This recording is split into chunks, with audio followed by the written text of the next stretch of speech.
યાત્રાધામ ડાકોરમાં ભગવાન રણછોડરાયજીની 249મી ભવ્ય રથયાત્રાની તડામાર તૈયારીઓ શરૂ થઈ છે, જેના પગલે સમગ્ર નગરી હરિભક્તોના નાદથી ગુંજી ઉઠી।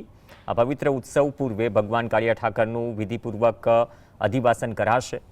તેઓ યજમાનોના કુંજમાં બિરાજશે। ત્યારબાદ પરંપરાગત ચાંદી અને પિત્તળના ભવ્ય રથને બળદ દ્વારા હંકારવામાં આવશે।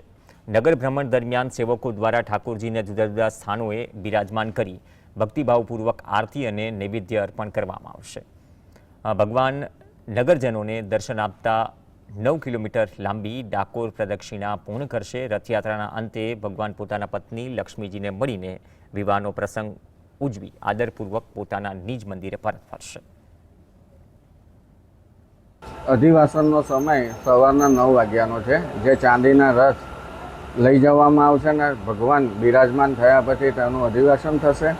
અને અધિવાસન થયા બાદ વૈષ્ણવની જે કુંજો હશે મંદિરની પરિક્રમાની અંદર, એ પરિક્રમામાં રથ ઉપર બિરાજમાન થયેલા ગોપાલાલજી મહારાજ તેમની કુંજમાં પધરામણી કરી, તેમની આરતી સેવા કરી, મીઠાઈની પ્રસાદી ધરી એ કુંજમાંથી ત્યારબાદ બીજી પરિક્રમા